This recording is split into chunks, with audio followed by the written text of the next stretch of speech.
Communist വോട്ടുകൾ BJP-യിലേക്ക് മാറുന്നു എന്നുള്ളൊരു പറയടത്തും ഉണ്ടായിട്ടുണ്ട്. കമ്മ്യൂണിസ്റ്റ് വോട്ട് എന്നൊരു വോട്ടില്ല. കമ്മ്യൂണിസ്റ്റ് പാർട്ടി മെമ്പർമാരുടെ വോട്ടേ ഉള്ളൂ. വേണമെങ്കിൽ അവിടെ കുടുംബം കമ്മ്യൂണിസ്റ്റ് പ്രസ്ഥാനത്തിൽ അടിയുറച്ച് വിശ്വസിക്കുന്ന പാർട്ടി മെമ്പർമാരെ പോലെ തന്നെ പാർട്ടിക്ക് വേണ്ടി എല്ലാ ത്യാഗവും ചെയ്യാനും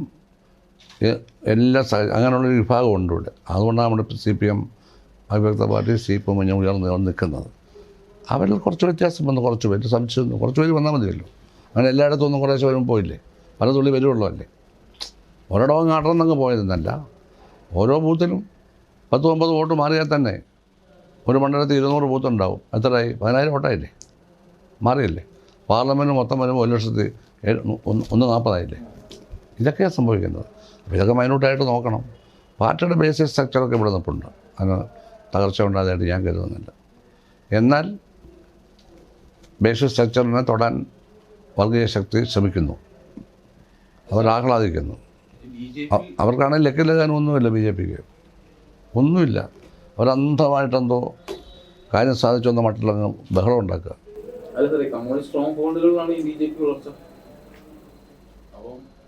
അല്ല, അത് പറഞ്ഞല്ലോ, കേരളത്തിൽ അവരുടെ വോട്ട് കുറച്ച് കൂടി, അത് സത്യമല്ലേ. അത് ഞാൻ പറയേണ്ട കാര്യമില്ലല്ലോ. നമ്മൾ ആർഗ്യുമെൻ്റ് പറയുകയാണ്, അവരുടെ വോട്ട് കൂടിയല്ലോ, അത് ഞാൻ പറയേണ്ട കാര്യമില്ല. പക്ഷേ അത് ശാശ്വതമാണെന്ന് ആര് പറഞ്ഞു? അവിടെ ഇത് ഇഞ്ചു പോലത്തല്ലേ. പ്രോപ്പറായിട്ടുള്ള ക്യാമ്പയിൻ നടത്തി ഇറങ്ങേണ്ടവരിറങ്ങി അല്ലേ, അവരോട് സംസാരിക്കേണ്ടവർ രാജ്യത്ത് സംസാരിച്ച് ശക്തമായ ഒരു തിരിച്ചു പോലും. കാരണം അവിടെ നിന്നിട്ട് അവർക്കൊന്നും സാധിക്കാനില്ല. അതാണ് സാർ ചോദിച്ചത്. നമ്മുടെ ഈ പ്രാവശ്യം ഡെവലപ്മെന്റ് പൊളിറ്റിക്സും വെൽഫെയറും പറയാണ്ട് CAA മാത്രം പറഞ്ഞതാണോ നമുക്ക് തെറ്റുപറ്റിയത്?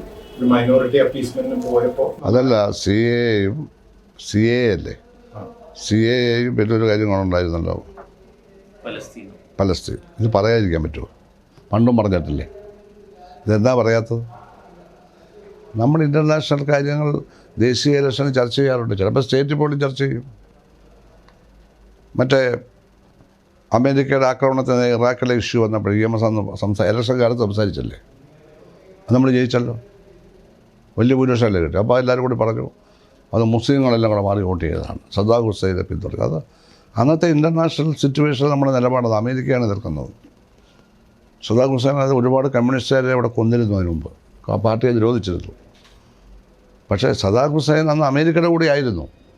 അമേരിക്കയെ വെല്ലുവിളിച്ചപ്പോഴാണ് അമേരിക്ക അവരെ നശിപ്പിച്ചത്. ഈ സാമ്രാജ്യത്തിൻ്റെ ഈ 2 റോളുമാണ് ഞങ്ങൾ പറഞ്ഞത്.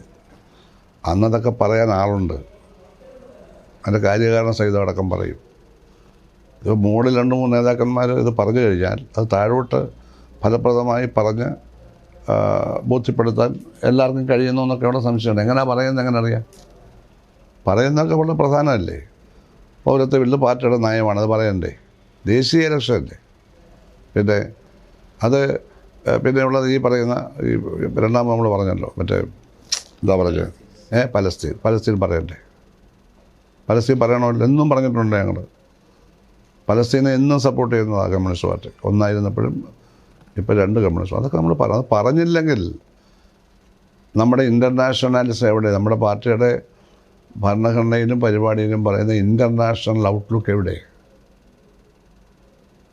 മാർക്സ് പറഞ്ഞിട്ടില്ലേ, നമ്മൾ ദേശീയവാദികൾ മാത്രമല്ല, അന്തർദേശീയവാദികൾ കൂടിയാണ്. അതാണ് സർവ്വരാജ്യങ്ങളിലുമുള്ള തൊഴിലാളികളെ സംഘടിക്കാൻ പറഞ്ഞത്. അല്ല ഇംഗ്ലണ്ടിലെയോ ജർമ്മനിയിലെയോ ആളിനോട് മാത്രമല്ല പറഞ്ഞത്, ഇൻ്റർനാഷണൽ ഔട്ട്ലുക്ക്. റെവല്യൂഷൻസിന് ഇൻ്റർനാഷണൽ പ്രോസസ്സ്, അത് ഓരോ രാജ്യത്തും പ്രത്യേകം നടത്താം. അത് ലെനിനാണ് കൊണ്ടുവന്നത് ആ തിയറി. ഒരു രാജ്യത്ത് മാത്രമായിട്ട് നടത്തുക. ഒരു രാജ്യത്ത് മാത്രമായിട്ട് നടത്തിയാൽ അത് മാർക്സിസ്റ്റ് പറയുന്നത് ട്രോട്സ്കി കയറി ബാധിച്ചു. അങ്ങനെ ട്രോട്സ്കി പാർട്ടിയിൽ നിന്ന് വെളിയിൽ പോയി. ട്രോട്സ്കി ലൈൻ പത്താകേണ്ടതാണ്. ട്രോട്സ്കി ലൈൻ അതൊരു എന്താ പറയുന്നത്, ഒരു കറക്റ്റ് റെവല്യൂഷണറി ലൈൻ അല്ലായിരുന്നു. അദ്ദേഹം റഷ്യൻ വിപ്ലവത്തിനോട് ഏറ്റവും കൂടുതൽ പങ്കുവഹിച്ച മഹാനായ ഒരാളാണ്, അതൊക്കെ വേറെ കാര്യം. അപ്പോൾ അദ്ദേഹം ട്രോട്സ്കിസ്റ്റ് പാർട്ടിയിൽ അത് നശിച്ചു പോയല്ലോ.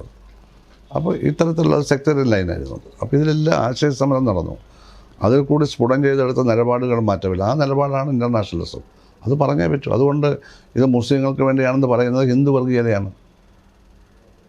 ഹിന്ദു വർഗീയത നമ്മുടെ രാജ്യത്ത് ശക്തിപ്പെടുത്താനാണ് BJP ശ്രമിക്കുന്നത്. നമ്മൾ നേരത്തെ പാർട്ടിയുടെ ഒരു ടാക്ടിക്കൽ ലൈനൊക്കെ പറഞ്ഞപ്പോൾ സാർ തന്നെ പറയുന്നുണ്ടായിരുന്നു കേരള കോൺഗ്രസ് ഇടയ്ക്ക് നമ്മുടെ ഇങ്ങോട്ട് വന്നു, പിന്നെ അത് കഴിഞ്ഞ് കേരള കോൺഗ്രസ് മാറി മാണി കോൺഗ്രസ് വന്നു. ഇതിൽ 90കളിലെ ലീഗിനെ ഇങ്ങോട്ട് കൊണ്ടുവരണം എന്നുള്ളൊരു പദ്ധതി സജീവമായിരുന്നു. അത് പാർട്ടിക്ക് അല്ലെങ്കിൽ LDF-ലേക്ക് ലീഗ് വരേണ്ട സമയമായോ? ലീഗ് ഒരിക്കലേ വന്നിട്ടുള്ളൂ, 1967. അന്ന് ലീഗ് ഗവൺമെൻറ് മത്സരി ചുമതല വന്നു. അദ്ദേഹം നല്ലൊരു മിനിസ്റ്ററായിരുന്നു. പിന്നെ അഖിലേന്ത്യാ ലീഗാണ് വന്ന് ലീഗ് പടം അത് ചെറിയൊരു ഇതല്ലേ, ചെറിയൊരു പാർട്ടിയല്ല. പിന്നെ ലീഗിനെ എടുത്തിട്ടില്ല. ചർച്ചകളൊക്കെ പത്രങ്ങൾ വഴി കേട്ടു. പാർട്ടിക്കകത്ത് ഔദ്യോഗികമായി ഞാൻ 2021 വരെ 22 വരെ പാർട്ടിയിലുണ്ട്, സ്റ്റേറ്റ് ഗവൺമെൻറ്റുണ്ട്, 84 മുതൽ. ആ കാലത്തൊന്നും ലീഗിനെ ഗവൺമെൻറ് കൊണ്ടുവരുന്ന കാര്യം ചർച്ച ചെയ്തിട്ടില്ല. ഒരു കാര്യത്തിൽ പാർട്ടിക്കകത്ത് സ്റ്റേറ്റ് കമ്മിറ്റി ഞാൻ കണ്ടിട്ടില്ല. പത്രത്തിൽ ഇങ്ങനെ വരുന്നുണ്ട് ഇടയ്ക്കിടയ്ക്ക്. അത് LDF അത് തന്നെ LDF വന്നാൽ ഗവൺമെൻറ്റിലും വരും. ഇല്ല, അങ്ങനെ ചർച്ച നടന്നിട്ടില്ല. പത്രങ്ങളിൽ ഇങ്ങനെ വരുന്നുണ്ട്. തൽപര കക്ഷികളൊക്കെ കാണും, അവരൊക്കെ കൊടുക്കുന്നതായിരിക്കും വാർത്തകളിൽ. LDF ആണെന്നൊക്കെ പറഞ്ഞാലും വ്യക്തിപരമായ താല്പര്യങ്ങളുടെ പേരിൽ പല ആളുകളെ ഇതിനകത്തേക്ക് കൊണ്ടുവരണമെന്ന് ആഗ്രഹമുള്ളവരോ കാണും, വ്യക്തികൾ. അതൊക്കെ കൊടുക്കുന്നതായിരിക്കും. പക്ഷെ പാർട്ടിക്കകത്ത് അതൊന്നും നടന്നിട്ടില്ല. ഇന്നത്തെ രാഷ്ട്രീയ സാഹചര്യത്തിൽ ലീഗിനകത്ത് തന്നെ ശക്തമായ അഭിപ്രായമുണ്ട്. വർഗീയതയെ കൂടുതൽ നന്നായിട്ട് പ്രതിരോധിക്കുന്നത് ഇടതുപക്ഷമാണ്, ഇടതുപക്ഷത്തിനോട് ചേർന്ന് നിൽക്കണം എന്നുള്ളൊരു അഭിപ്രായം അവരുടെ ഇടയിൽ തന്നെയുണ്ട്. അങ്ങനെ ഒരു അതൊക്കെ ഉണ്ടാവും. അല്ല, അങ്ങനെ വരാൻ വേണ്ടി LDF ചർച്ച ചെയ്തിട്ടില്ലല്ലോ. ചർച്ച അല്ല, എനിക്ക് കാണേണ്ട കാര്യമില്ല. കാരണം അത് ചർച്ച ചെയ്യേണ്ടത് LDF-ലെ ഘടകകക്ഷികളാണ്. വ്യക്തികൾ അങ്ങനത്തെ ഒരു അഭിപ്രായം പറഞ്ഞാൽ അത് അവർ എതിർക്കും നമ്മളെ. അത് പാടില്ല. CPI ഒക്കെ ഇല്ലേ നമ്മുടെ പാർട്ടിയിൽ, അത് നമ്മൾ അവർ തീരുമാനിക്കേണ്ട കാര്യം. ഇപ്പം അങ്ങനെ ചർച്ച ചെയ്യുന്നുള്ളതായിട്ട് തോന്നുന്നില്ല. അത് ലീഗ് അങ്ങനെ വരാൻ തയ്യാറുമില്ലല്ലോ ഇപ്പം. അല്ല, അവർക്കിപ്പോൾ വരേണ്ട കാര്യമില്ലല്ലോ. ഇപ്പം അവർക്കെന്തെങ്കിലും പ്രയോജനം ഉണ്ടെങ്കിലല്ലേ അവർ വരുള്ളൂ, അല്ലേ? അല്ല, എനിക്കൊന്നും ഇടക്കാലത്ത് ഈ മനോജ് ഇപ്പം ചോദിച്ചതുപോലെ ലീഗിന് ഇപ്പുറത്തേക്ക് വന്നാൽ കൊള്ളാം. കാരണം UDF-കളുടെ വീക്കായ ഒരു സിസ്റ്റമാണ്. അതാണ് കറക്റ്റ്. അപ്പോൾ കാര്യസാധ്യത്തിന് വേണ്ടിയല്ലേ, ആട് നന്നാക്കാനല്ലല്ലോ. അതാണ് തിരുത്തേണ്ടത്. UDF-ന് ശക്തിയില്ല, LDF വരിക. LDF മോശമാണ്, ഇതാണ് പ്രശ്നം. ഒരിക്കലും പ്രോത്സാഹിപ്പിക്കാൻ പാടില്ല. വ്യക്തമായ തത്വങ്ങളുടെ ആദർശങ്ങളുടെ അടിസ്ഥാനം, പൊളിറ്റിക്കൽ പ്രോഗ്രാമിൻ്റെ അടിസ്ഥാനത്തിൽ നിൽക്കുന്ന മുന്നണിയായതിട്ടുണ്ട്. അതിന് വലിയതായിട്ടൊന്നും ആരും ചെയ്യാൻ പാടില്ല, ചെയ്യാൻ സാധ്യതയില്ല. LDF ചെയ്യുമെന്ന് എനിക്ക് തോന്നുന്നില്ല.